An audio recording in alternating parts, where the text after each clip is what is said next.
Jadi bila orang tu alim, imbal tu orang ini tunduk lawan syariat, dua sudah, pada dirinya ada tanda kewalian. Yang ketiga, wa kaunuhu fil batin mustaghriqan bil hakikah. Orang itu batinnya, hatinya tenggelam dengan hakikat. Artinya hatinya tenggelam dengan hakikat itu ayyakuna parahuhu wastinasuhu wa ta'alluquhu billah. Nah, orang ini kegembiraannya, kejinakannya dengan taat kepada Allah. Ia gembira bila kawa taat, inya jinak bila mana taat. Wa ta'alluquhu billah, dan inya hanya menggantungkan dirinya kepada Allah. Nah, itu hatinya kada kawa diketahui. Jadi orang-orang wali itu nang paling gembira bila inya kawa taat. Inya datang dunia kayak apa aja, inya kada gembira seperti gembiranya bila kawa taat kepada Allah. Satu itu. Dua, bagaimanapun dia susahnya, bagaimanapun dia sulitnya, bila mana dia zikir kepada Allah, hatinya pasti tenang. Nah, itu tanda orang wali. Yang ketiga, ta'alluquhu billah, dia bergantung hidupnya kepada Allah. Inya biar si A putus hubungan, kada jadi masalah. Ada orang kaya putus hubungan, kada jadi soal. Hidupnya kada bergantung dengan orang kaya. Nah, itu orang wali.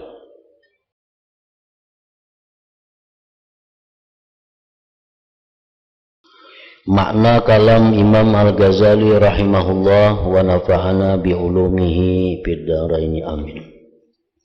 Pada suatu kali orang berkata kepada Abu Yazid Al-Bastami,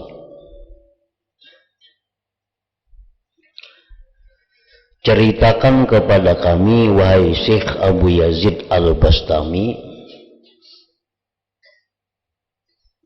dari hal musyahadahmu kepada Allah Ta'ala. Orang bertakun lawan Abu Yazid, wahai Abu Yazid, kayak apa pian itu musyahadah kepada Allah? Kayak apa pian itu menyaksikan Allah artinya? Maka berteriaklah Abu Yazid. Kemudian ia berkata, celakalah kamu, tidak patutlah bagimu untuk mengetahui yang demikian. Nah, perkara musyahadah itu kada bisa dikisahkan kepada orang lain. Kalau dikisahkan juga orang lain kada mengerti, kada paham, dan bisa membawa kepada kekafiran bagi yang mendengarnya.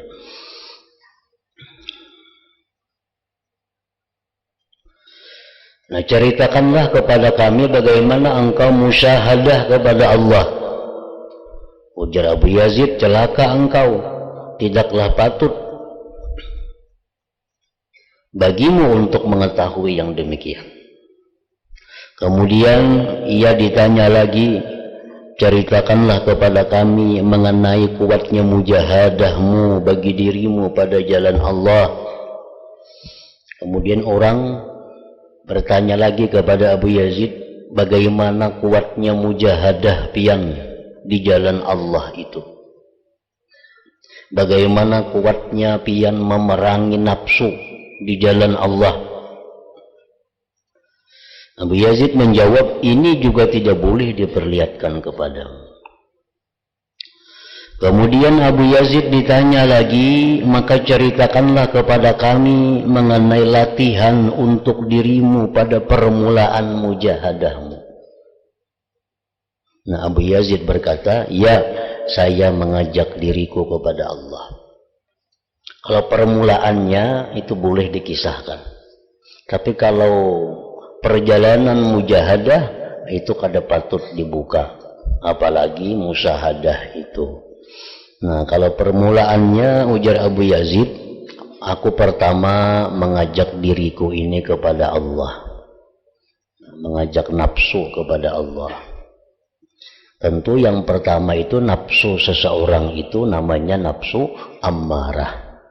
Nafsu ammarah ini nafsu yang selalu membawa kepada kehinaan, membawa kepada kemudaratan, membawa kepada kesengsaraan di akhir hari. Nah, nafsu amarah ini pertama Yesidin dulu ku ajak kubawai untuk mengabdi kepada Allah. Lalu ia tidak patuh padaku.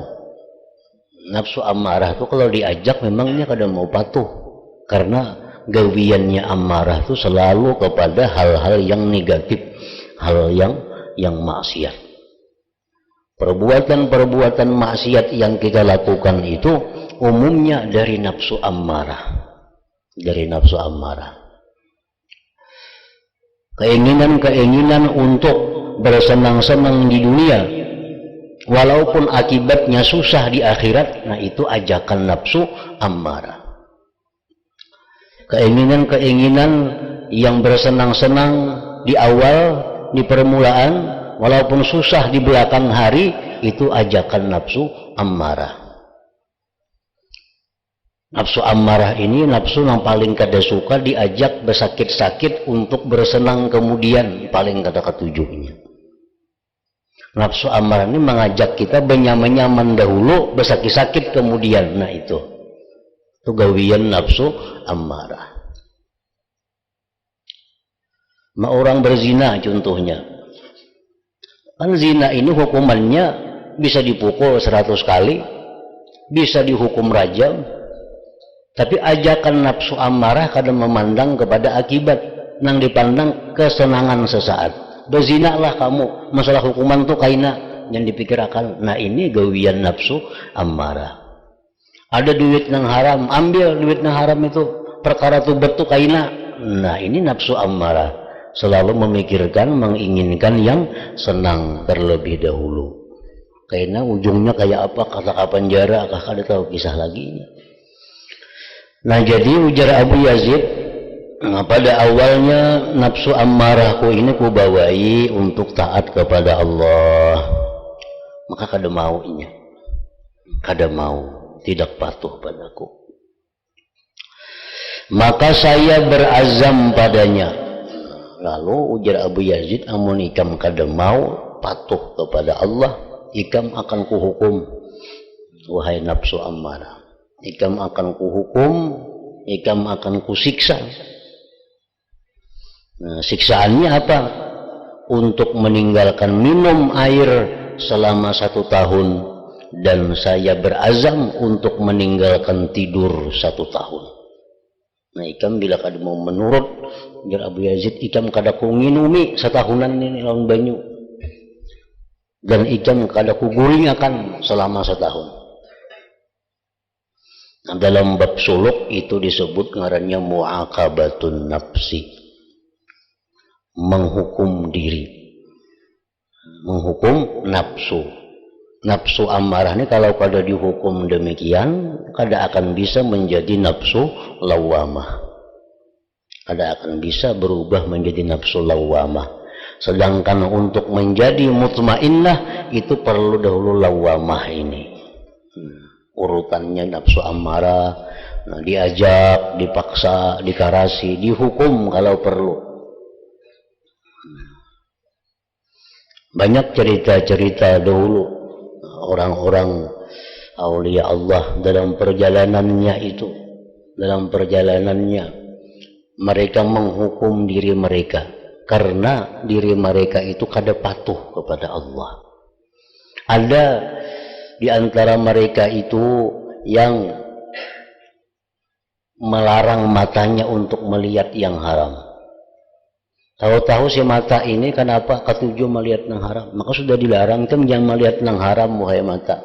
Sekalinya ada yang haram dilihatinya oleh mata, dihukumnya matanya, dicungkilnya matanya. Ini mata yang kurang ajar, dibuang sudah matanya. Nah itu mu'aqabatun nafsi. Nah jadi orang yang seperti ini dalam hal menyiksa nafsu yang tidak patuh kepada Allah.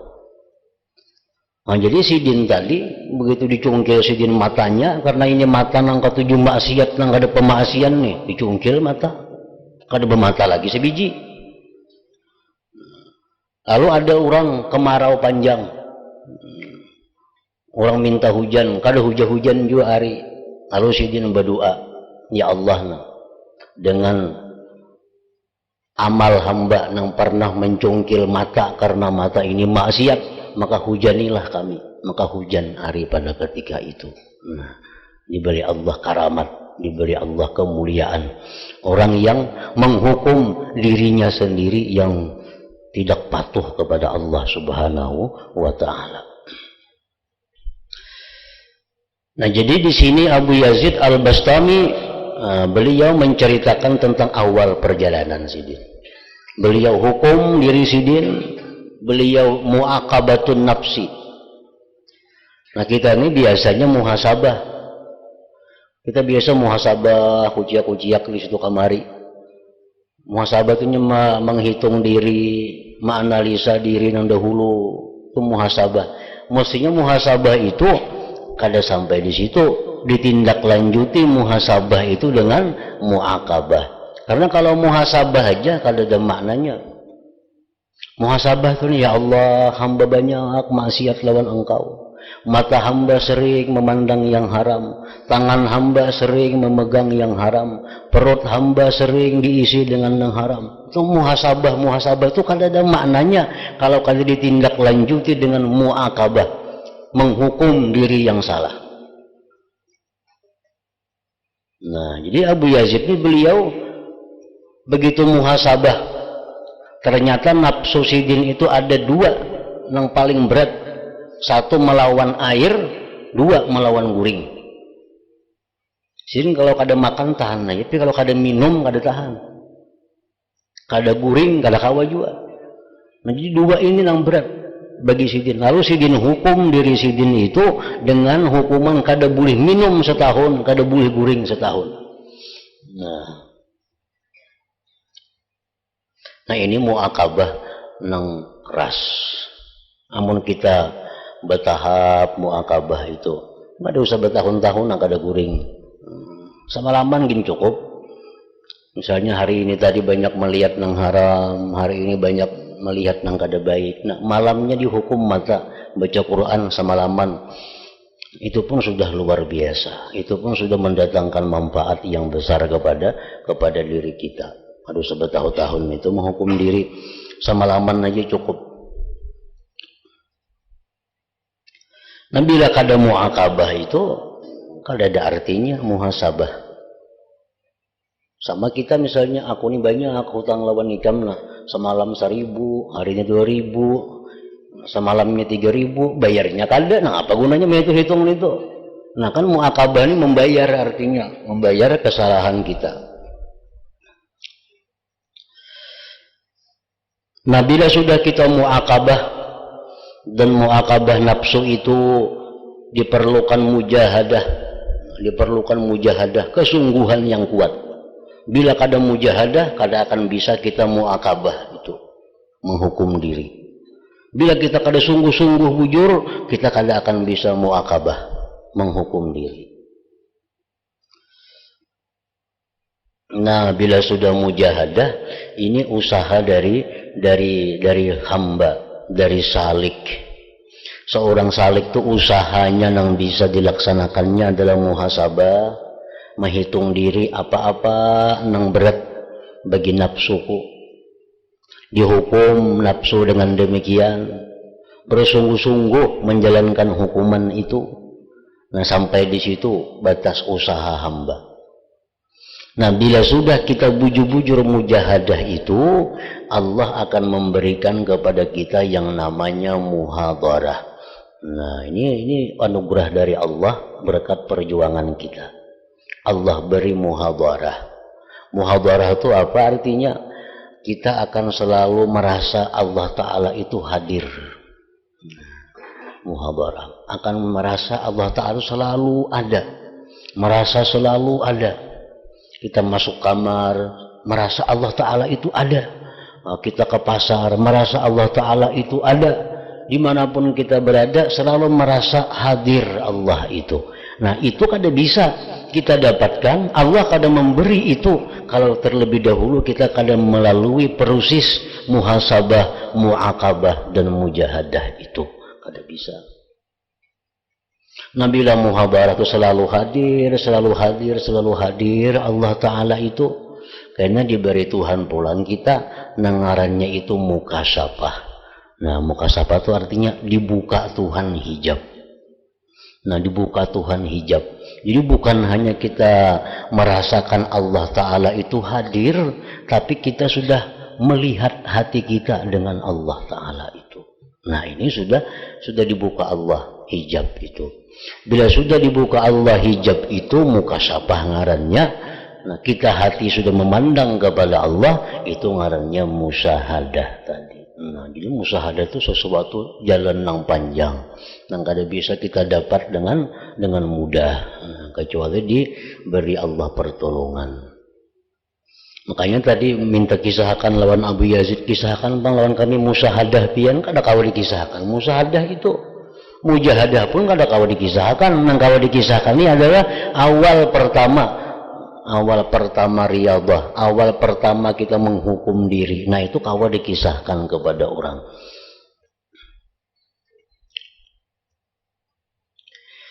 Sehingga diriku, nafsuku mau mematuhinya untuk bermujahadah itu.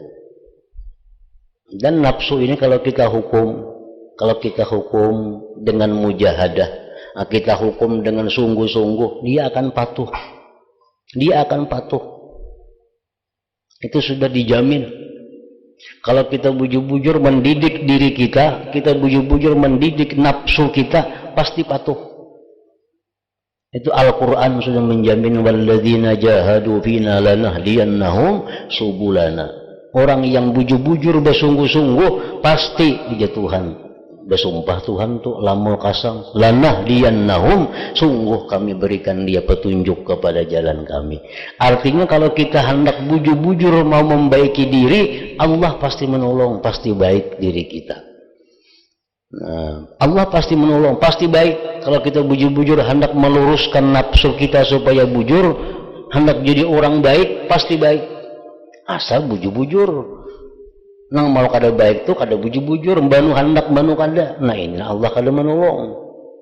Allah kada menjanjikan kalau bulak-balik itu banu hendak, banu kancang, banu kandur, banu pina kuat, banu lamah. Nah, ini Allah kada menolong itu. Allah akan memberi pertolongan kalau kita sudah bujur-bujur bulat, bujur-bujur kuat memperbaiki diri, Allah dengan mudah memberikan pertolongan itu. Nah, sehingga nafsuku, diriku mau mematuhi untuk bermujahadah itu.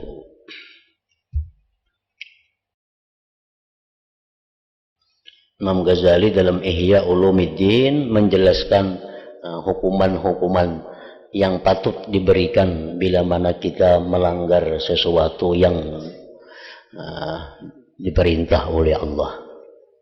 Dan hukuman-hukuman yang diatur, yang ditulis oleh Imam Ghazali itu ukuran yang sedang. Ada usaha kayak kada minum setahun, itu terlalu berat untuk kita. Itu bisa putus asa pulangnya, bisa bermatian di tengah jalan itu. Nah, Imam Ghazali sih cukup bahwa kalau kita hari ini misalnya tadi ada melangkahkan kaki kepada perbuatan yang maksiat, nah, maka itu kita hukum. Kaki kita ini kita langkahkan beberapa langkah juga untuk hal-hal kebaikan, silaturahmi, untuk menolong orang dan sebagainya, sebagai hukuman kepada kaki yang tadinya berbuat maksiat kepada Allah Subhanahu wa Ta'ala. Nah, mulut yang tadinya misalnya menggibah orang, mulut yang tadinya berdusta, mulut yang tadinya sia-sia, itu dihukum dengan baca Quran 2 juz misalnya. Nah, sebagai kafarat daripada perbuatan yang kada baik tadi. Nah, itu cara yang mudah untuk mu'aqabatun nafsi, menghukum diri yang melanggar hukum Allah Subhanahu wa Ta'ala. Maka bila diri kita ini kita hukum dahulu dalam dunia, kita di akhirat kada dihukum Tuhan lagi. Kada dihukum Tuhan lagi.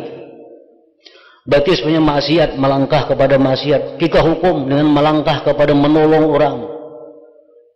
Kita gunakan kaki kita bisa melangkah kepada hal-hal yang baik, kita hukum. Mata kita memandang kepada yang haram, kita hukum dengan memandang Al-Quran sambil membacanya. Kita hukum dalam dunia, di akhirat kada ada lagi hukumannya, karena sudah dihukum di dalam dunia.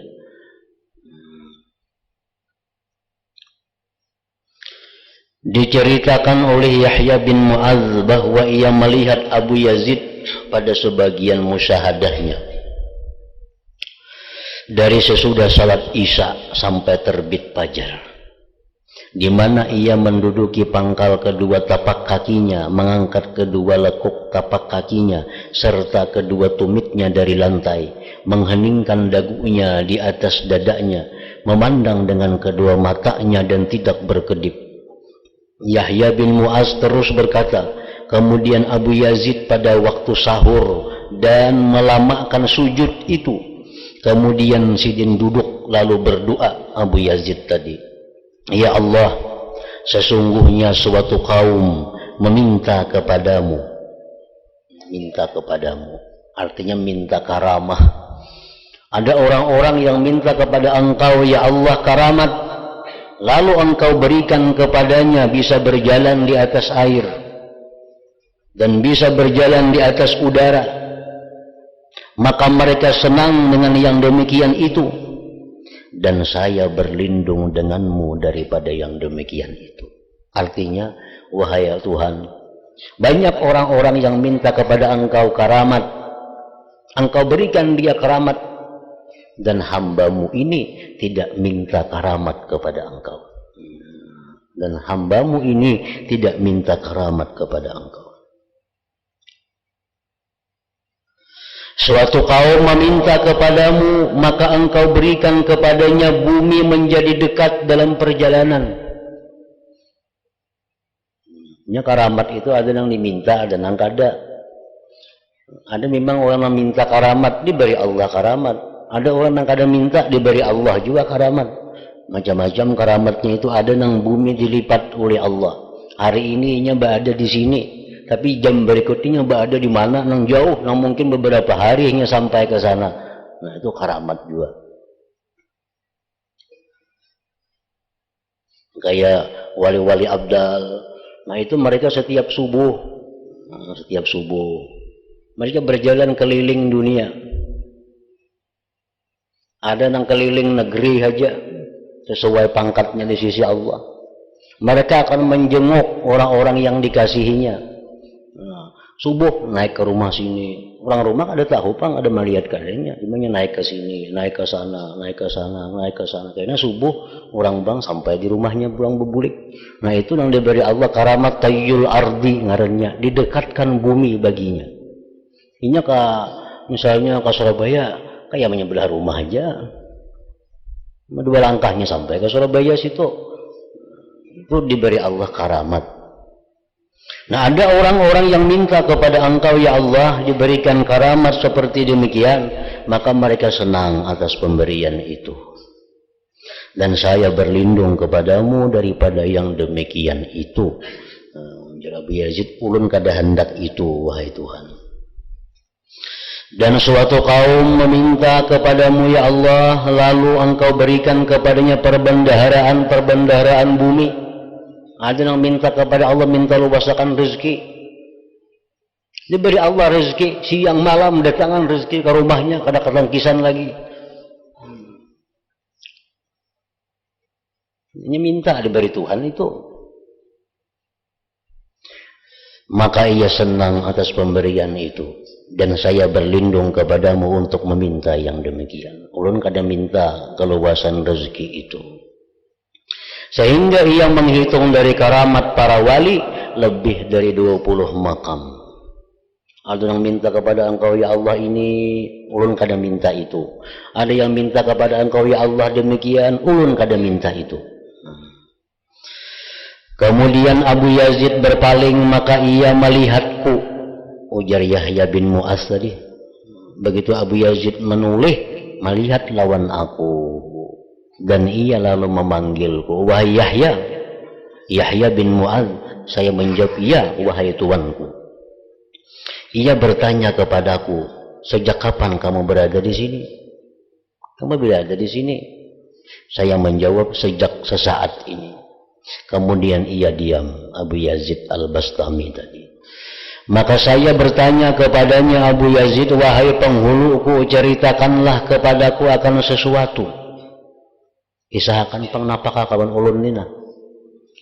Ia Abu Yazid lalu berkata, akan saya ceritakan kepadamu apa yang baik untukmu. Kisahkan kepada engkau apa yang baik untukmu. Allah Ta'ala memasukkanku pada palak yang paling bawah, lalu saya diputarkan pada alam malakut yang paling bawah. Allah telah memperlihatkan kepadaku segala lapisan bumi dan apa yang berada di bawahnya. Allah membawa aku keliling bawah bumi, melihat macam-macam di situ, permata, segala macam batu, jamrud, yakut, berlian, kelihatan semua. Sampai berada di bawah, betul di bawah, paling bawah. Kemudian Allah memasukkanku pada palak yang paling atas, maka saya dikelilingkannya pada suatu langit dan diperlihatkannya kepadaku sesuatu apa yang berada di dalamnya dari surga-surga sampai kepada aras. Kemudian disuruhnya saya berhenti di hadapannya. Sudah dibawa keliling bawah tanah habis, Abu Yazid dibawa keliling langit, surga, aras habis. Lalu aku disuruh berhenti di hadapan Allah. Kemudian dia berfirman, mintalah kepadaku apapun yang kamu lihat. Engkau tidak melihat sudah bumi dengan segala isinya, engkau minta apa hendak. Kamu sudah keliling langit, aras, apa naik kamu hendak, mintalah kepadaku, sehingga aku akan memberikan kepadamu, ujar Tuhan. Maka saya menjawab, ujar Abu Yazid, wahai Tuhanku, saya tidak melihat apapun yang saya pandang baik, lalu saya meminta kepadamu untuk itu. Ujar Abu Yazid, apapun yang kau perlihatkan segala kebaikan, keindahan kepadaku itu, aku tidak minta itu kepada engkau, wahai Tuhan. Maka Allah Ta'ala berfirman, kamu adalah hambaku yang benar-benar menyembah aku. Engkaulah hambaku yang benar-benar menyembah aku, yang hanya ingin kepada diriku, bukan ingin kepada apa-apa yang aku ciptakan dari keindahan langit dan bumi ini. Maka Allah Ta'ala berfirman, kamu adalah hambaku yang benar-benar menyembah demi aku.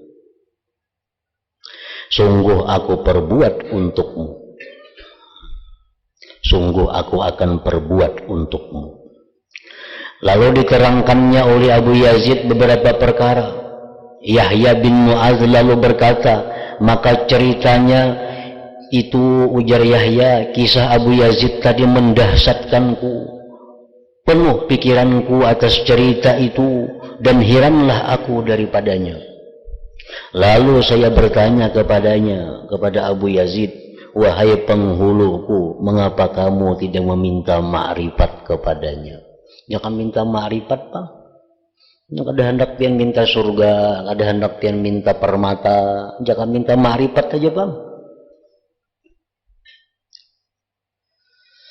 Sedangkan raja di raja, Allah Ta'ala telah berfirman kepadamu, kepada pian, mintalah kepadaku apa yang kamu kehendaki. Kan tadi Tuhan menawari pian, apa yang kamu hendak minta kepadaku. Pian jawab, ada hendak minta apa-apa, jangan minta ma'rifat lawan Tuhan. Yahya meneruskan ceritanya, lalu Abu Yazid berteriak dengan teriakan. Seraya ia berkata, diamlah, kasihan kamu cemburu akan hal itu kepadaku, sehingga saya tidak senang apabila rahasia ini diketahui oleh orang lain. Diceritakan bahwa Abu Turab An-Nakhshabi merasa heran dengan seorang murid. Maka ia mendekatkan murid itu dan mengurusi semua kepentingannya. Jadi Abu Turab ini ada melihat seorang murid yang begitu bagus akhlaknya, begitu bagus ibadahnya. Lalu Abu Turab ini ingin mengurusi si murid ini, menyediakan segala yang diperlukannya. Dan murid itu sibuk dengan ibadahnya dan apa-apa yang diperolehnya dari ibadahnya. Pada suatu hari Abu Turab berkata kepada murid itu, ujar Abu Turab, wahai murid, seandainya kamu melihat akan Abu Yazid, jika kita berhilang pang lawan Abu Yazid Al-Bastami, kita berhilang ke situ kayak apa? Murid itu menjawab, saya daripadanya sibuk, ulun kada kaubar berhilang lawan Abu Yazid itu.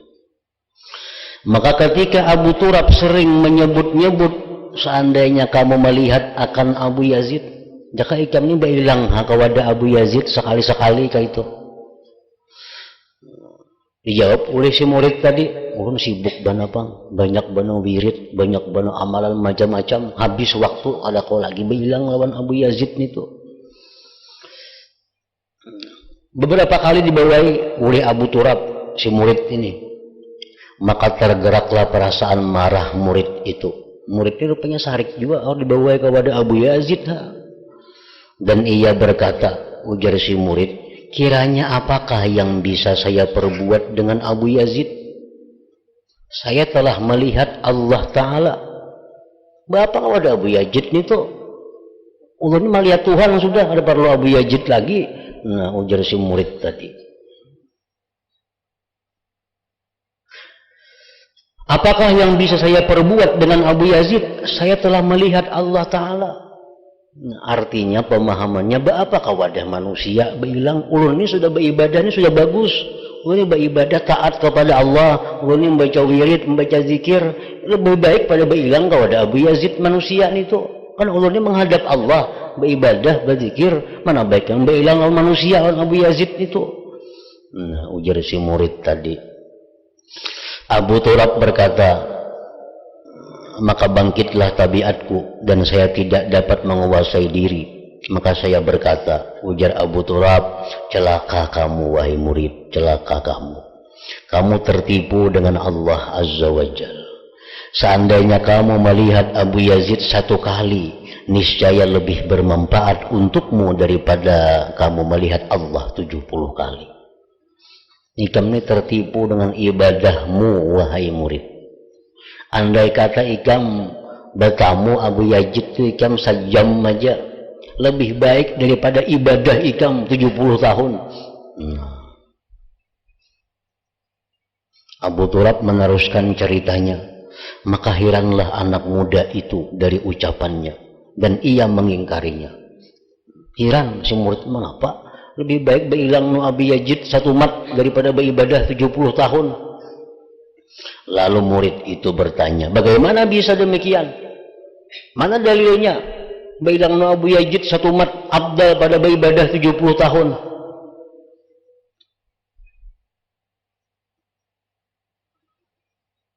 Abu Turab berkata kepadanya, celaka kamu.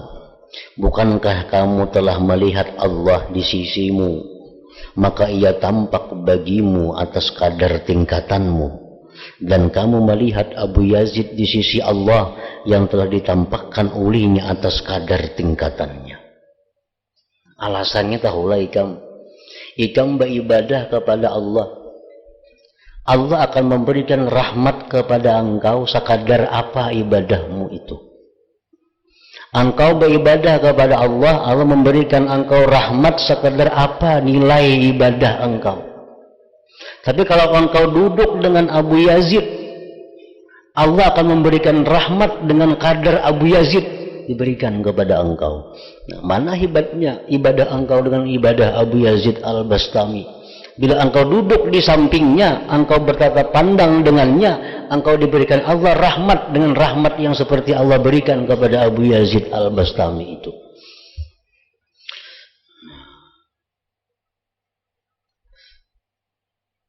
Murid itu lalu mengerti apa yang kukatakan. Maka ia berkata, si murid tadi, bawalah saya kepadanya. Muka itu bawa ya, ke sana berhilang.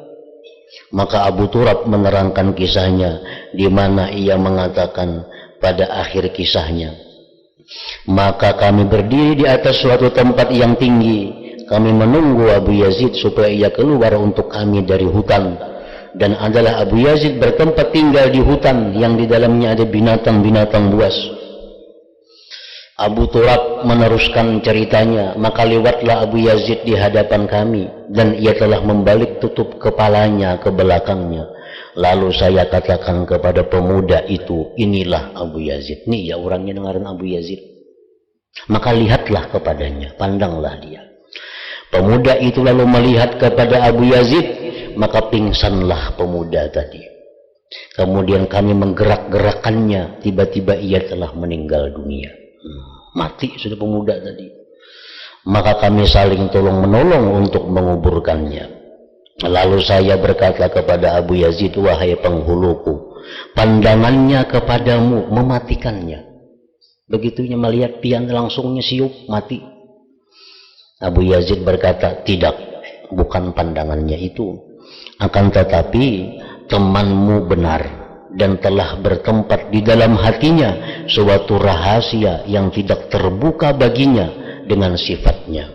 Maka ketika ia melihat kami, terbukalah rahasia hati baginya, maka sempitlah ia dari menanggungnya, karena ia pada makam murid-murid yang lemah, maka yang demikian itu menjadikannya mati. Nah, ini ia apa yang dialami oleh Muhammad bin Husin Al-Bajalli. Muhammad bin Husin Al-Bajalli ini bermimpi bertemu Rasulullah. Bertemu Rasulullah dalam mimpi. Ujar Muhammad bin Husin, wahai Rasulullah, amalan apa yang paling abdal? Padahal kan ulun amalan apa yang paling abdal wahai Rasulullah? Ujar Nabi, wahai Muhammad bin Husin, berduduknya engkau di hadapan wali Allah, sekedar memerah susu atau sekedar menyangahin talu, sumat aja tuh, itu lebih baik bagi kamu daripada kamu hancur tubuh beribadah kepada Allah Subhanahu wa Ta'ala. Duduk kita di hadapan wali Allah sesaat itu lebih ganal pahalanya, lebih besar rahmat yang diterima daripada kita beribadah sampai mati, sampai hancur tubuh kita. Kenapa sebabnya? Ya kayak tadi sebabnya. Kalau kita beribadah kepada Allah dengan hati kita yang kotor, kita beribadah kepada Allah dengan hati yang kada karuan, kita beribadah kepada Allah dengan kurang adab dan sebagainya, Allah akan memberikan rahmat kepada kita sekedar itu. Sekedar itu. Tapi kalau kita duduk di hadapan orang yang wali, orang yang sudah sempurna di hadapan Allah, tentu curahan rahmat yang diberikan Allah kepada wali itu sangat besar dan kita dapat di depannya, duduk di hadapannya itu. Jadi artinya rahmat yang kita peroleh dengan sesaat duduk di hadapan wali itu lebih banyak rahmatnya daripada ibadah kita sepanjang hidup kita. Karena waktu kita duduk di hadapan wali, Allah akan memandang kita. Allah memberikan rahmat menurut kadar yang diterima para wali. Nah, kita dapat manfaatnya. Tapi kalau kita sendiri beribadah, Allah berikan rahmat sekadar ukuran wadah kita menerima rahmat, halus rahmatnya.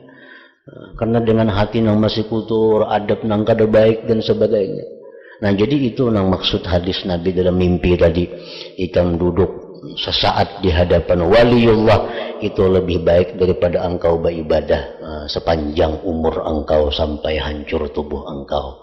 Nah, amunnya kita memikirkan sekali aja, kita bingung itu apa garang bilang orang wali satu umat kenalan itu pahalanya kalah beribadah seumur hidup. Nah, kalau kita berpikir sekali itu bujur kada paham kita. Tetapi kalau kita pikirkan bujur-bujur bahwa beribadah itu yang dituju rahmat Allah. Ibadah ini adalah umpannya rahmat Allah. Ibadah ini umpan rahmat Allah. Kalau rahmat Allah kita umpanakan lawan umpan kita halus juga rahmatnya. Tapi kalau kita beribadah kepada Allah, umpannya umpan waliullah itu ganal, umpannya ganal juga rahmat yang diterimanya. Nah, itu mungkin kita memahami itu, maka kada sulit mengajar Nabi bahwa engkau duduk sesaat di hadapan waliullah itu lebih afdal daripada engkau beribadah sepanjang umur engkau. Nah, jadi para ulama di dalam kitab Al-Manhajus Sawi menyebutkan bahwa syaratnya yang kita duduk tadi sesaat di hadapan orang itu lebih afdal daripada beribadah sepanjang umur. Syaratnya yang pertama, orang itu memang wali. Orang itu memang waliyun lillah. Satu itu. Syaratnya orangnya itu waliyun lillah. Yang kita hadapi ini memang orangnya wali Allah. Wali Allah bujur, ada walian enggak ada. Nah, wali Allah nang bujur itu nang kayak apa? Ada beberapa tanda nang mengarah bahwa itu waliullah. Satu, syarat orang jadi wali itu kaunuhu alimah, mesti alim. Mesti alim. Karena Allah kada mau mengangkat wali itu orang jahil, kada mau. Kada mau. Syarat orang wali itu mesti alim terlebih dahulu. Nah, itu syarat wilayah. Kemudian rukun wilayah, rukun kewalian itu ada dua. Nah, jadi pertama orangnya dulu alim. Oh, alim orangnya. Nah, syaratnya sudah masuk. Yang kedua rukunnya ada dua. Rukun yang pertama kaunuhu munqadan lisyariah. Orang ini tunduk bagi syariat Allah. Orangnya bagalang amas tuh wala kada wali ini tuh. Orangnya kada sembahyang kada mau wali. Seorang wali itu rukunnya wali itu munqadan lisyariah, tunduk bagi syariat Allah. Oh, lihat zahirnya dulu orangnya. Kaunuhu fi zahir, keadaan wali itu pada zahirnya munqadan lisyariah, tunduk bagi syariat. Nah, jadi lihat zahirnya. Kayak apa dengan syariat? Tapahwal kada. Lawan hukum-hukum syariat nih pas kada tingkah lakunya. Lihat pang tutur katanya cocoklah lawan syariat. Tutur katanya aja ketahuan cocok kada lawan syariat. Nah, kemudian lagi pakaiannya cocok kada lawan syariat. Usahanya cocok kada lawan syariat. Nah, jadi semua zahirnya itu mesti tunduk lawan syariat. Nah, jadi bila orang tu alim, imbal tu orang ini tunduk lawan syariat, dua sudah pada dirinya ada tanda kewalian. Yang ketiga, wa kaunuhu fil batin mustaghriqan bil hakikah. Orang itu batinnya, hatinya tenggelam dengan hakikat. Artinya hatinya tenggelam dengan hakikat itu ayyakuna parahuhu wastinasuhu wa ta'alluquhu billah. Nah, orang ini kegembiraannya, kejinakannya dengan taat kepada Allah. Ia gembira bila kawa taat. Inya jinak bila mana taat. Wa ta'alluquhu billah, dan inya hanya menggantungkan dirinya kepada Allah. Nah, itu hatinya kada kawa diketahui. Jadi orang-orang wali itu nang paling gembira bila inya kawa taat. Inya datang dunia kayak apa aja, inya kada gembira seperti gembiranya bila kawa taat kepada Allah. Satu itu. Dua, bagaimanapun dia susahnya, bagaimanapun dia sulitnya, bila mana dia zikir kepada Allah, hatinya pasti tenang. Nah, itu tanda orang wali. Yang ketiga, ta'alluquhu billah, dia bergantung hidupnya kepada Allah. Inya biar si A putus hubungan, kada jadi masalah. Ada orang kaya putus hubungan, kada jadi soal. Hidupnya kada bergantung dengan orang kaya. Nah, itu orang wali. Dia sekampungan orang memusuhinya, kada jadi masalah. Asa Allah jangan musuhinya. Nah, bila tiga perkara tadi, kaunuhu aliman, kaunuhu fil zahir munqadan lisyariah, kaunuhu fil batin mustaghriqan bil hakikah, itu waliullah. Nah, bila kita duduk di hadapan orang seperti itu sesaat, lebih mulia, lebih banyak rahmat yang kita terima daripada beribadah sepanjang hidup kita. Nah, satu, orangnya ini wali bujur-bujur. Yang kedua, supaya kita dapat rahmat yang banyak tadi, satu yang kita hadapi orangnya wali bujur-bujur. Yang kedua, i'tiqad hati kita bi annahu waliyullah. Hati kita ini mengikatkan ini orang adalah wali Allah. Misalnya wali bujur nih, kita duduk di hadapannya, tapi kita kadang mengikatkan inya tuh wali, kita kada dapat napa-napa. Kada dapat rahmat Allah, kada dapat berkat Allah. Padahal orang duduk di hadapan kita ini wali, memang wali bujur, orangnya waliullah. tapi kita menganggapnya tuh kada wali, kada dapat napa-napa. Nah, jadi yang kedua, i'tikad dalam hati kita bahwa dia itu adalah waliullah.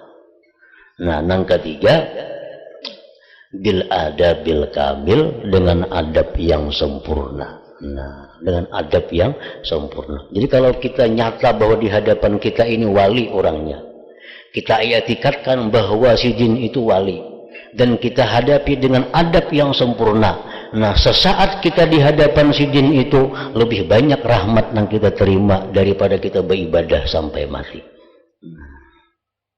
Nah, contohnya kayak pemuda tadi, dengan melihat Abu Yazid bahwa lebih baik daripada ibadahnya selama 70 tahun tadi. Makna kalam Imam Al-Ghazali rahimahullah wa nafa'ana bi'ulumih, ketika orang-orang hitam masuk ke kota Basrah, maka mereka itu orang-orang hitam tadi membunuh banyak jiwa dan merampok harta benda.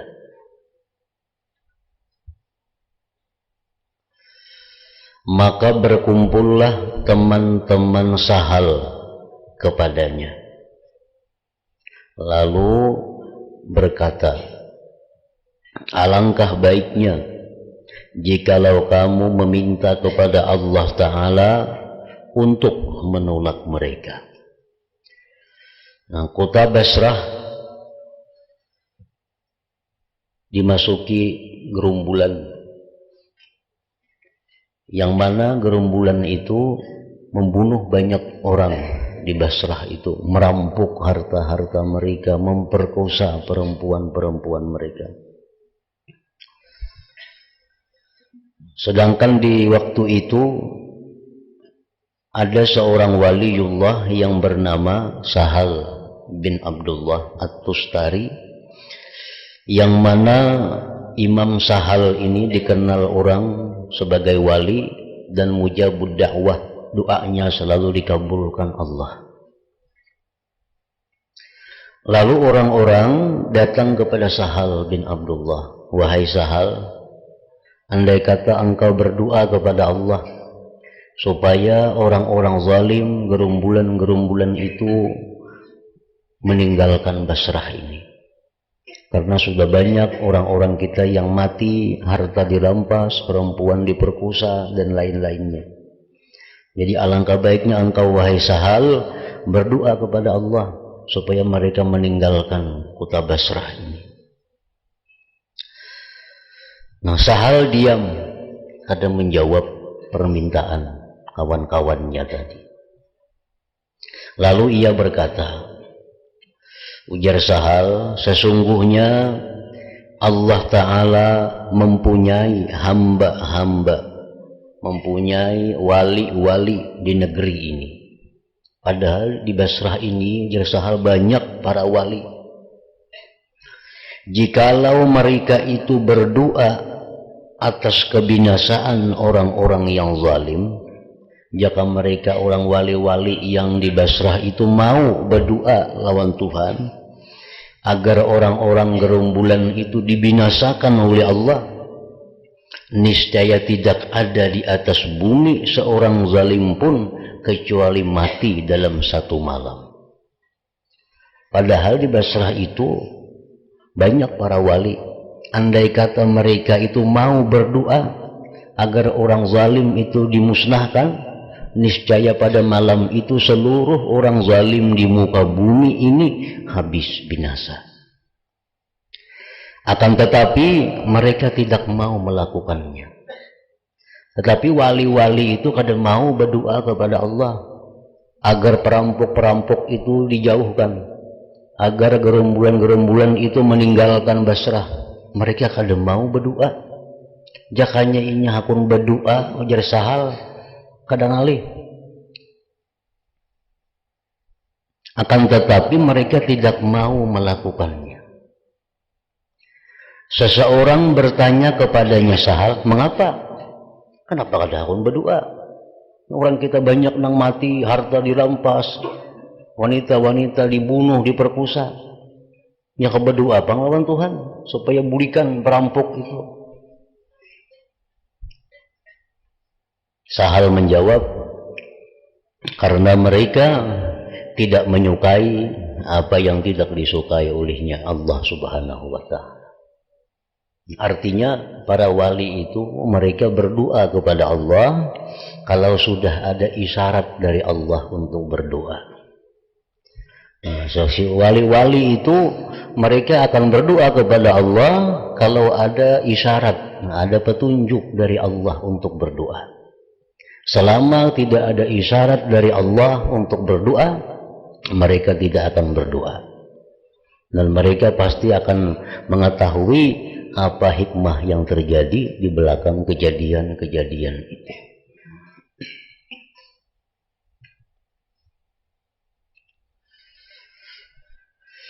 Nah, jadi artinya bahwa di sini orang-orang yang dikasihi Allah, para wali-wali itu, mereka kada akan berdoa, kada akan minta kepada Allah kecuali ada petunjuk dari Allah minta.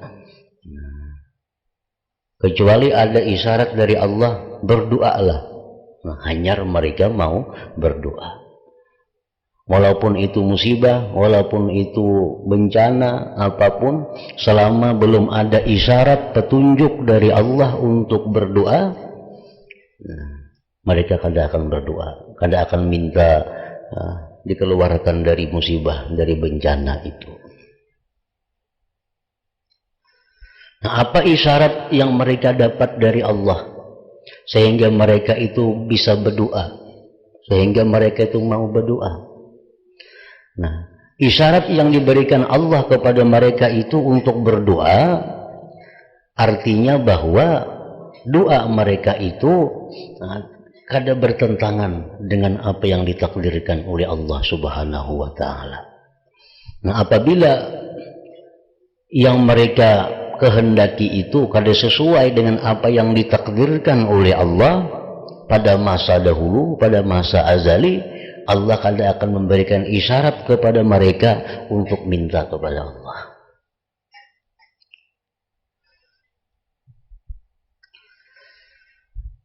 Nah, itu berlaku bukan hanya para wali, para kekasih Allah, dan itu pun diakui pula oleh nabi-nabi dahulu. Nabi Ibrahim alaihissalam contohnya. Dalam doa Nabi Ibrahim, Rabbi ja'alni muqimas shalah wa min zurriyyati. Itu doa Nabi Ibrahim. Rabbi ja'alni muqimas shalah wa min zurriyyati. Artinya, ya Allah, jadikanlah aku mendirikan sembahyang. Jadikanlah aku orang yang mendirikan sembahyang, wa min zurriyyati, dan sebagian dari zuriat-zuriatku. Nah, kenapa Nabi Ibrahim kadang minta kepada Allah agar seluruh zuriatnya itu mendirikan salat? Karena Nabi Ibrahim sudah tahu bahwa ketetapan Allah, takdir Allah, yang mendirikan salat itu hanya sebagian dari zuriat Nabi Ibrahim. Maka beliau kada akan minta sesuatu yang berlawanan dengan apa yang ditakdirkan oleh Allah Subhanahu wa Ta'ala.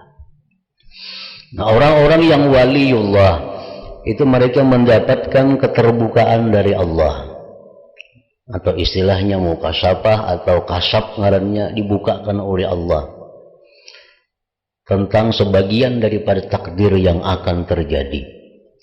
Nah, mereka bisa mengetahui bahwa pada malam ini akan kejadian ini. Itu takdir dari Allah. Nah, mereka kadang akan berdoa kepada Allah untuk melawan takdir itu. Nah, itu bertentangan dengan adab mereka terhadap Allah Subhanahu wa Ta'ala. Padahal andai kata mereka minta, Allah akan mengabulkan permintaan mereka. Dan Allah akan merubah takdirnya dengan permintaan para wali, anbiya, dan rasul-rasul itu. Jadi artinya sebelum mereka itu berdoa, sebelum minta lawan Allah, mereka itu kalau bisa melihat dahulu nang diminta ini apakah sesuai dengan takdir atau kada. Nah, kalau ini kada sesuai dengan takdir, mereka kada akan minta kepada Allah. Bila sesuai lawan takdir, hanya mereka minta kepada Allah. Demikian pula yang dialami oleh Rasulullah Sallallahu Alaihi Wasallam tentang cucu beliau Sayyidina Al-Husin radhiyallahu anhu. Nah, Sayyidina Husin ini cucu Nabi yang paling beliau sayangi. Sampai-sampai Nabi di rumah Sidin, bila mendengar ada tangisnya Husin, Nabi turun mendatangi ke rumah Siti Fatimah radhiyallahu anha. Lalu jar Nabi, ya Fatimah, alam ta'lami anna buka'ahu yu'zini. Wahai Fatimah, engkau tidak tahukah bahwa tangisan Husin itu menyakiti hatiku? Nah, itu bagaimana kasih sayangnya Nabi kepada Sayyidina Husin radhiyallahu anhu. Nah, pada suatu hari Nabi kita ma'asuh menimang Sayyidina Husin, menimang Sayyidina Husin. Lalu tiba-tiba Nabi kita menangis. Waktu menimang Sayyidina Husin itu menangis. Fa iza ainahu tadma'an, tiba-tiba air mata Sayyidina keluar. Keluarga beliau berkata, apa yang membuat engkau menangis wahai Rasulullah, sedangkan di tangan engkau, di asuhan engkau, cucu engkau yang engkau cintai. Nah, ujar Nabi, tadi Jibril datang kepadaku. Ujar Jibril, wahai Muhammad, atuhibbu, andakah engkau cinta kepada Husin? Qala na'am, ya, ujar Nabi, aku cinta kepada Husin. Ada apa? Ujar Nabi kita, sayaktuluhu ummatuka bitafil Irak. Itu Husin satu saat nanti akan dibunuh oleh umat engkau di pesisir kota Irak, di pesisir negeri Irak itu. Jadi Nabi sudah mengetahui bahwa cucu beliau yang Sayyidina sangat cintai ini akan dibunuh oleh umat beliau di pesisir tepi laut di negeri Irak. Nah, kenapa Nabi kadang minta kepada Allah bahwa dilindungi cucu beliau jangan sampai dibunuh? Padahal Nabi andai kata minta kepada Allah, pasti Allah akan melindungi Sayyidina Husin daripada dibunuh orang. Tapi Nabi kita kadang minta kepada Allah agar Sayyidina Husin itu dilindungi, dipelihara daripada pembunuhan. Nah, apa yang terjadi memang demikian. Begitu Sayyidina Husin dewasa, akhirnya beliau dibunuh tepat di tempat yang dikatakan oleh Jibril alaihi salam itu. Nah, jadi di sini pelajarannya bahwa Nabi kita kadang minta kepada Allah selama belum ada isyarat, belum ada petunjuk dari Allah untuk meminta itu. Walaupun itu adalah untuk keselamatan cucu beliau yang paling Sidin sayangi. Padahal andai kata Nabi minta, pasti Allah akan mengabulkan permintaan Nabi itu. Nah, demikian lagi contohnya dalam perang Uhud. Nah, perang Uhud itu peperangan yang mana kita kalah. Dan banyak tokoh-tokoh Islam yang gugur. Sayyidina Hamzah, Abdullah bin Jahsin, Mus'ab bin Umair, banyak panglima-panglima yang gugur dalam perang Uhud itu. Nah, padahal Nabi sudah mengetahui bagaimana kejadian Uhud itu akhirnya, bagaimana Nabi sudah tahu. Tapi beliau kadang minta kepada Allah agar perang Uhud itu kemenangan bagi kaum muslimin. Kenapa Nabi kadang minta kepada Allah? Karena kada ada petunjuk, kada ada isyarat dari Allah untuk minta kemenangan dalam perang Uhud itu. Nah, lain hal dengan perang Badar. Nah, perang Badar itu memang Nabi kita diberi isyarat oleh Allah untuk minta kemenangan kepada Allah. Sehingga dengan orang beberapa ratus, musuh beberapa ribu, umat Islam menang. Karena Nabi kita memang minta kepada Allah agar dimenangkan dalam perang Badar itu. Nah, jadi itu sunnah para nabi, sunnah para rasul, sunnah para aulia-aulia, bahwa mereka tidak akan minta kepada Allah sebelum mereka mengetahui bahwa yang mereka minta itu memang dicintai oleh Allah Subhanahu wa Ta'ala. Nah, seperti demikian juga halnya yang terjadi di Irak tadi, Basrah tadi. Perampok datangan menyerang kota Basrah, membunuh, merampok, memperkosa, padahal ada sedikit wali-wali di Basrah itu, ada sedikit kubur-kubur aulia di sana. Kenapa mereka kadang minta agar dihindarkan dari musibah itu? Karena mereka kadang akan minta kepada Allah kecuali yang Allah cintai, kecuali yang Allah suruh minta, hanya mereka minta kepada Allah Subhanahu wa Ta'ala. Kemudian sahal menyebutkan dari apa yang diperkenankan oleh Allah akan beberapa perkara di mana ia tidak sanggup untuk menyebutkan semuanya. Padahal doa-doa para wali itu banyak yang dikabulkan oleh Allah. Contoh-contohnya disebutkan oleh sahal. Ada orang wali minta supaya matahari ditahan, jangan tinggalan dulu, ada yang ditunggu lagi, matahari berhenti dari perputarannya. Ada yang minta si fulan yang mestinya mati hari ini ditunda umurnya sampai 20-30 tahun, bisa terjadi. Sebenarnya kalau para wali itu minta, doa mereka dikabulkan oleh Allah. Tapi karena adab mereka kepada Allah, mereka kadang akan minta kecuali memang dari Allah, bukan dari nafsu atau diri mereka. Sehingga Sahal berkata, dan jikalau mereka para wali meminta kepada Allah bahwa tidak dilaksanakan hari kiamat, niscaya Allah tidak melaksanakannya.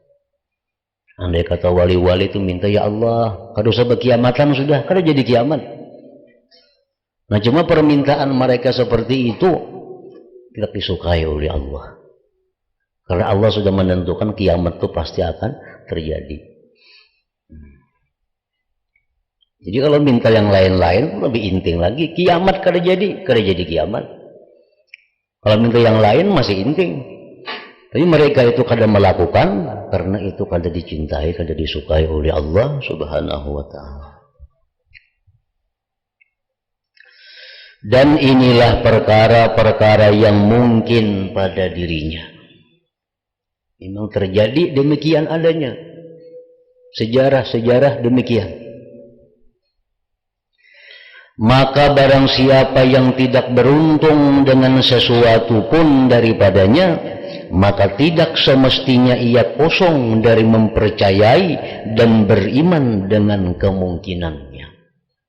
Orang-orang yang belum bisa menduduki martabat kedudukan orang-orang mulia seperti tadi, kayak kita misalkan ada mampu menempati martabat para wali-wali yang besar, yang sedemikian karamat-karamat mereka, kalau kita kada mampu duduk di situ, maka paling kada kita mempercayai berita-berita mereka itu. Paling kada kita percaya tentang kabar-kabar mereka itu. Karena sesungguhnya kudrat Allah itu luas. Anugerah itu meratai.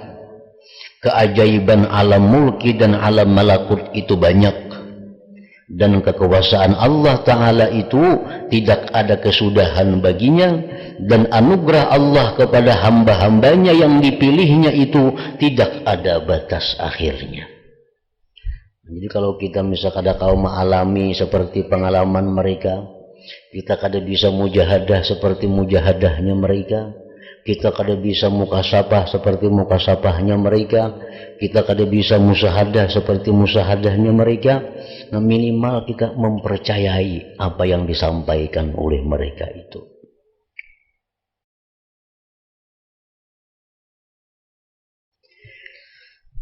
Oleh karena itulah Abu Yazid berkata, jikalau Allah memberikan kepadamu munajatnya Musa, rohnya Isa, dan kekhalilan Ibrahim, maka carilah apa yang dibalik itu.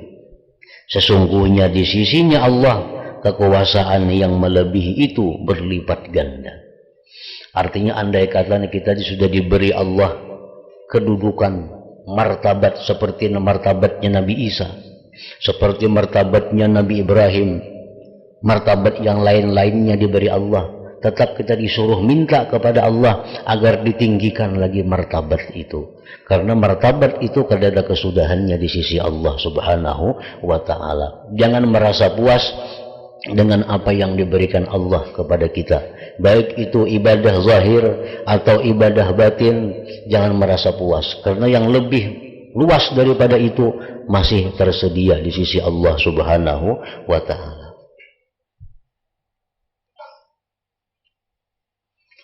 Maka jikalau kamu merasa tenang pada yang demikian, niscaya dia menghijabmu daripadanya. Bila Allah memberikan kepada kita satu nikmat, satu martabat, lalu kita berhenti sampai di situ, senang dengan yang demikian itu, maka itu mendinding kamu dari Allah Subhanahu wa ta'ala. Dan ini bencana seperti mereka dan orang yang dalam keadaan seperti keadaan mereka, karena mereka itu teladan dan teladan.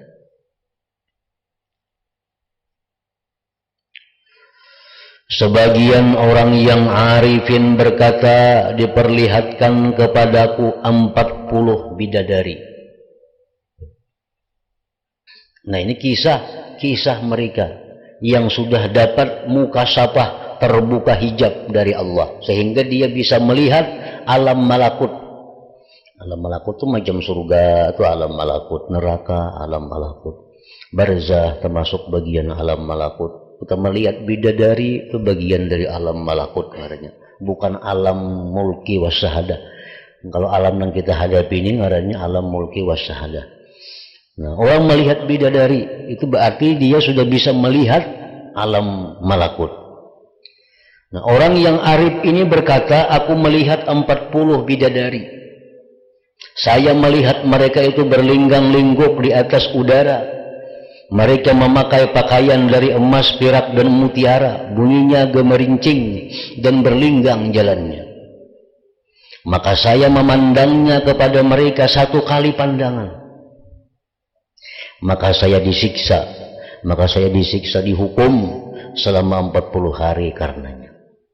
Nah, ini godaan, cobaan orang yang merasa puas, orang yang merasa nikmat, orang yang merasa lezat dengan sesuatu yang diberikan Allah kepadanya tanpa menghendaki ketinggian derajat yang lebih tinggi. Nah, orang ini sudah ahli ibadat, diberi Allah cobaan berupa dilihatkan alam malakut. Dia bisa melihat surga, bisa melihat bidadari, bisa mengetahui isi hati orang, bisa tahu perkara-perkara gaib. Lalu dia senang dengan demikian dan berhenti meneruskan perjalanannya kepada Allah, maka orang ini akan terdinding dari Allah hanya sampai di situ berhentinya. Nah, seperti orang yang tadi menyebutkan bahwa dia dinampakkan bidadari 40 orang, lalu dia memperhatikan bidadari tadi, akhirnya dia dihukum selama 40 hari berupa hilangnya kelezatan manisnya ibadah kepada Allah Subhanahu wa ta'ala.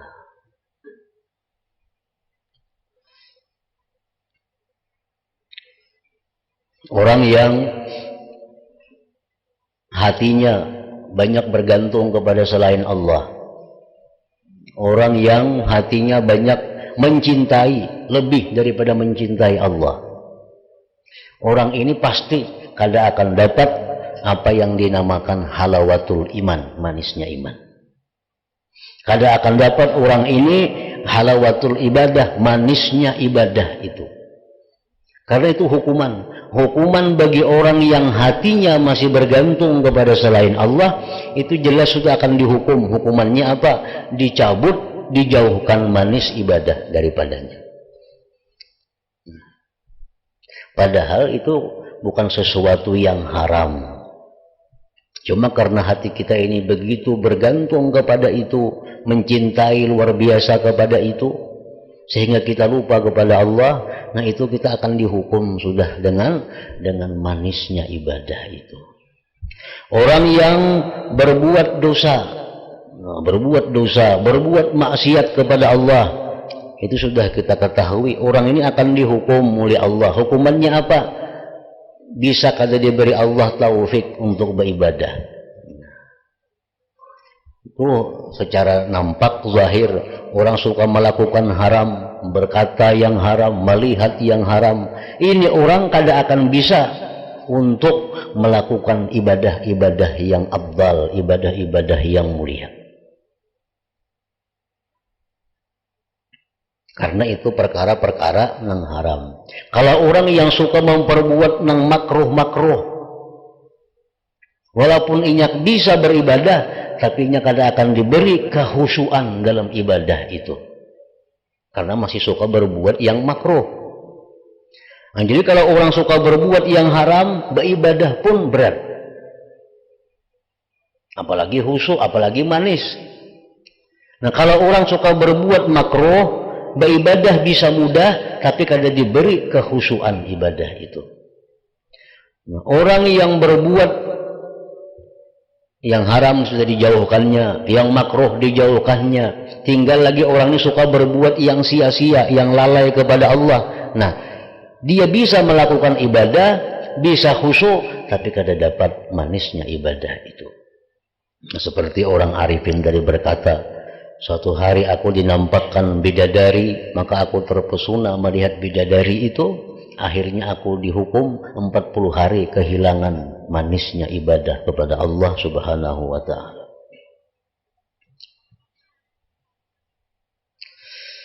Kemudian saya dibukakan lagi sesudah itu 80 bidadari yang melebihi kecantikan dan keindahan dari yang sebelumnya.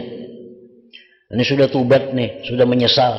Semalam ditampaikan bidadari, huhulingang melihat bidadari, takjub. Hanya 40 yang diperlihatkan, lalu hilang manis ibadah. Sekarang sudah tobat dari yang demikian. Dicoba lagi oleh Allah, dinampakkan 80 bidadari, 2 kali lipat. Dan kecantikannya, keindahannya lebih dari yang sebelumnya. Lalu dikatakan kepadaku, lihatlah mereka itu bidadari, bunga seperti yang semalam orangnya. Orang yang arifin itu terus berkata, maka sujudlah saya, dan saya pejamkan mataku di dalam sujudku supaya saya tidak melihat kepada mereka, dan saya berdoa, saya berlindung kepadamu dari sesuatu selain engkau. Tidak ada hajat bagiku dengan ini. Maka senantiasa saya berdoa sehingga Allah menyingkirkan mereka daripadaku.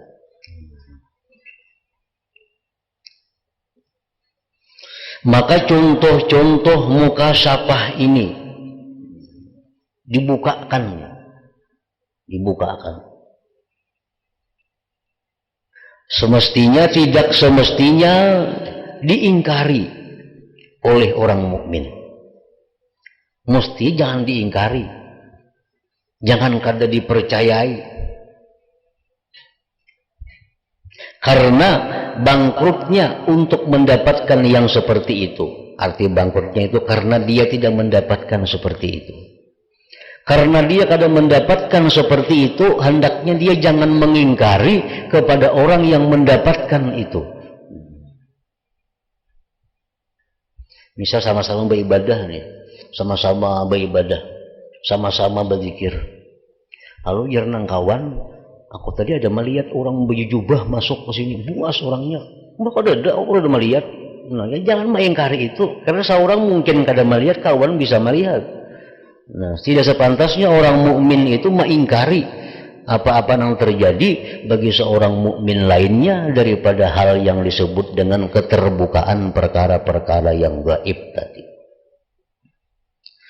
Maka jikalau setiap orang tidak beriman melainkan dengan sesuatu yang ia menyaksikannya dari dirinya yang zalim dan dari hatinya yang keras, niscaya sempitlah jalan iman atasnya. Amun inya mengukur kepercayaan itu dengan ukuran dirinya, ini mengukur lawan ukuran dirinya seorang, nah, sempitlah bagi orang itu jalannya iman. Ini ukurannya asalnya orang tuh kayak inya semuaan.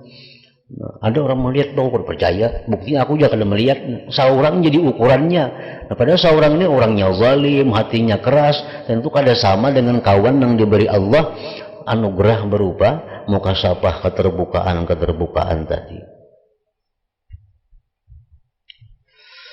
Bahkan ini adalah keadaan-keadaan yang timbul setelah melampaui rintangan-rintangan dan telah memperoleh makam-makam yang baik.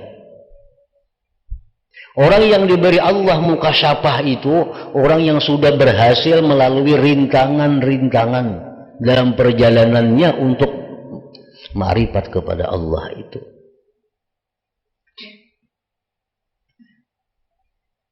Kita umpamanya kita hendak berjalan menuntut ma'rifatullah, maka Allah akan membukakan jalan seluas-luasnya kepada kita, asal kita ada kemauan yang kuat untuk itu. Nah, dalam perjalanan ini pasti akan dilalui cobaan-cobaan, halangan-halangan untuk sampai ke tempat yang kita maksud itu. Apa yang diberikan Allah halangan-halangan kepada kita? Satu, bisa diberi Tuhan dahulu halangan itu berupa kepakiran, kemiskinan. Ini orang ini hendak jadi kekasihnya Allah, hendak jadi orang yang dekat lawan Allah, lalu nyoba ibadah lawan Tuhan, menghindari nang haram, menjauhi nang makruh, ibadah bewiritnya banyak. Nah, orang ini pasti akan dicoba oleh Allah. Apa cobaannya? Macam-macam. Namun yang pasti cobaan itu ada berupa kepakiran, kemiskinan. Nah, hanya mulai umpat mengaji, hanya mulai umpat bewirit, hanya mempunyai umpat yang kayak orang berbuat baik, sudah macam-macam hilangan. Harta di sini hilang, harta yang di sana diambil orang. Nang kada musinya binatang ternak mati-matian. Hanya seminggu umpat mengaji kayak orang, berwirid dan kayak orang. Diuji oleh Allah, apakah bujur atau kada orang ini hendak dekat kepada Allah. Nah, diuji oleh Tuhan. Nah, bila itu lulus, artinya kepakiran yang dia hadapi itu kada merubah sikapnya, tetap inya menuntut ilmu, tetap inya berwirid yang banyak, tetap inya menjauhi yang haram, walaupun kepakiran miskin hidupnya. Nah, lulus, Allah akan mengujinya lagi dengan ujian kekayaan. Diberi Allah dia rezeki yang berlimpah ruah, yang kada terkira-kira datangnya dari mana. Nah, bila di sini dia terhenti dengan kekayaan itu, maka berhentilah jalannya menuju kepada ma'rifat Allah tadi. Nah, karena kesibukan banyak berisi harta, akhirnya yang ini kada tak malakan lagi, yang ini kada tak urus lagi, yang ini kada tak kaji lagi, kada sudah kebanyakan berisi harta. Nah, di sini pun banyak orang-orang yang salikin gugur dalam cobaan seperti ini. Dulu miskin, susah, lalu mengaji, lalu beribadah, lalu beramalan, lalu berwirid macam-macam, diberi Allah kekayaan.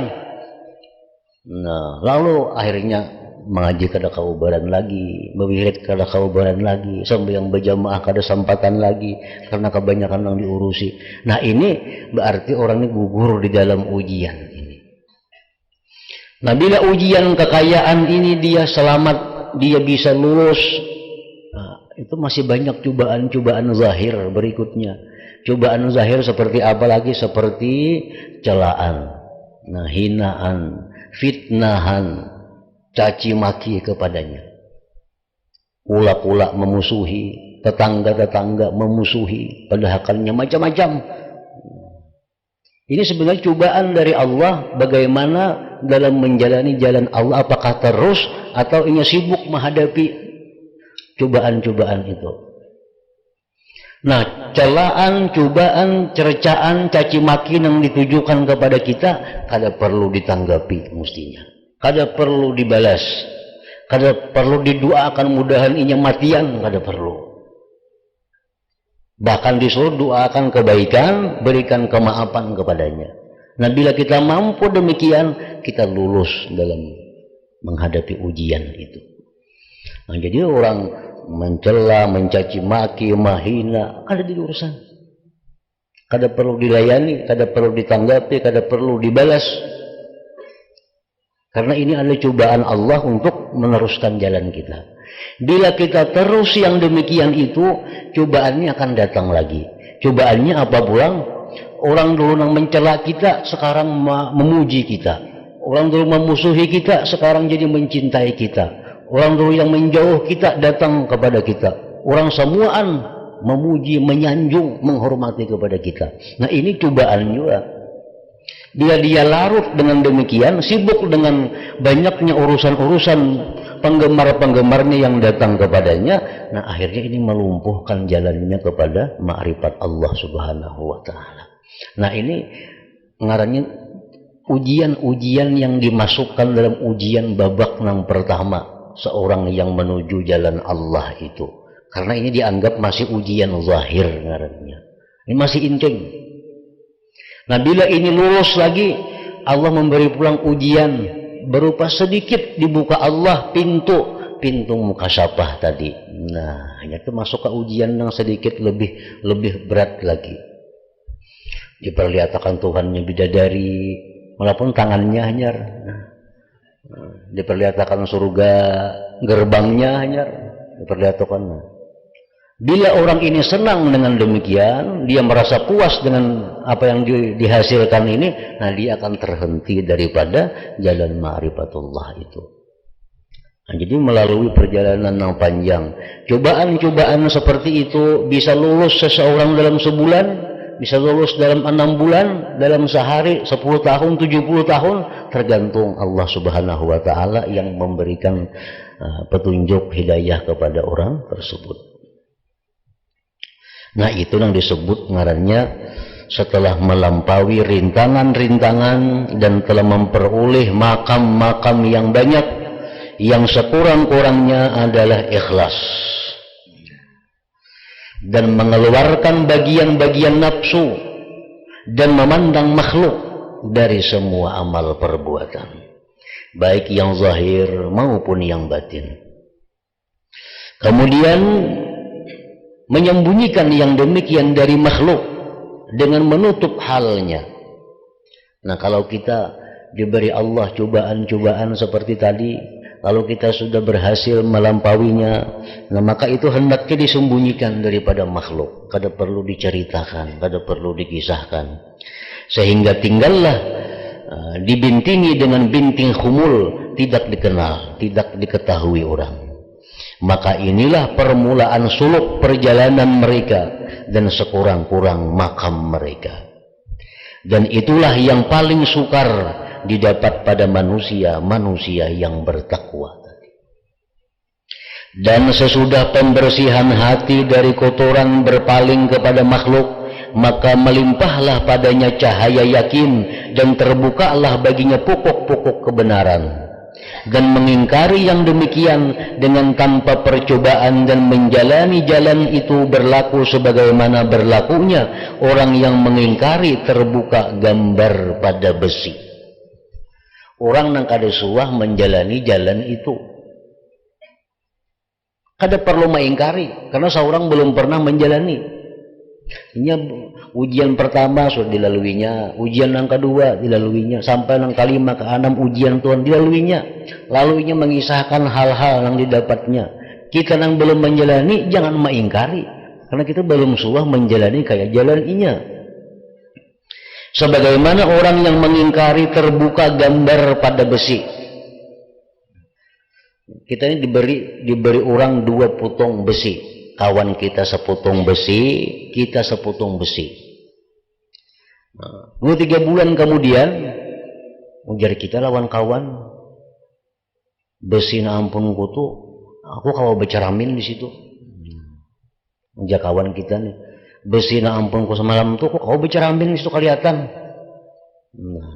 Ujar saya, kau nggak mau, wasi itu kau beceramin kadep, nah kalau kelihatan. Nah sekalinya ampun kawan nih, begitu diberinya besi, nah dibersihinya besinya itu, dihimpalasnya, dilicini sampai mengkilap sehingga kawa bercermin di besi itu. Nah saya kungni diberi besi, andak di bawah tanah, di mana dia andak kalau tahu lagi, batagar wasinya jangan kan bercermin. Nah jadi amun belum maasah, belum mahimpalas, jangan mengingkari ampun orang yang sudah berhimpalas itu artinya. Maka pandangan orang yang mengingkari kepada apa yang berada di tangannya dari seputung besi yang gelap yang telah dipenuhi oleh karat dan kotoran, dan ia tidak menceritakan, kadang menggambarkan bentuk dari bentuk-bentuk rupa-rupa, maka ia mengingkari kemungkinan terbuka pada apa yang dilihatnya ketika terang jenis bentuknya, dan mengingkari yang demikian itu adalah sangat bodoh dan sangat sesatnya. Nah jadi artinya bahwa kesimpulannya apa yang disampaikan oleh Imam Ghazali ini, apabila kita belum menjalani jalannya para waliullah, maka jangan kita mengingkari apa-apa yang mereka ceritakan itu. Nah kalau kita belum menjalani jalan kekasih Allah, jangan kita mengingkari apa-apa yang dihabarkan oleh kekasih Allah itu, karena mereka sudah melalui ujian-ujian, melalui tingkatan-tingkatan, sehingga mereka diberi Allah keterbukaan yang tidak diberikan kepada kita. Ada orang yang waliullah berkisah, antara maghrib isya aku sempat lagi 3 hatam Quran, antara maghrib isya aku jadinya 3 hatam Quran. Bah pada mungkin jenis saya kong berapa waktunya, setengah jam paling antara maghrib isya, kalau 3 hatam kada masuk akal. Nah seorang bujur kada masuk akal, karena seorang wasinya kada balas tadi. Wasinya ini batagar. Nah, ampun kawan kita ini bujur, inya melalui latihan-latihan diberi Allah karamat berupa tayyuz zaman. Pengarangnya karamat tayyuz zaman. Tayyuz zaman ini sesuatu yang banyak bisa dilakukan dalam waktu singkat. Nah itu karamat yang diberikan Allah kepada para wali. Nah itu bisa terjadi kepada dirinya. Jadi kalau kita kadang mendapatkan yang seperti ini dapatkan, minimal kita percaya dengan apa yang ia dapatkan itu. Nah bila kita percaya dengan demikian, kita akan dapat berkah dari karamat yang ia dapatkan itu. Orang bakaramat mengisahkan ini, kita percaya, kita dapat berkahnya. Nah, kita kada percaya, kada dapat berkahnya. Nah untungnya kada ada juga kada percaya. Nah jadi ini yang dimaksud oleh Imam Ghazali, bahwa kita kalau kada dapat apa yang mereka dapatkan, paling kada kita mempercayai dengan apa yang mereka sampaikan dari pengalaman-pengalaman yang mereka dapat dari Allah Subhanahu wa ta'ala.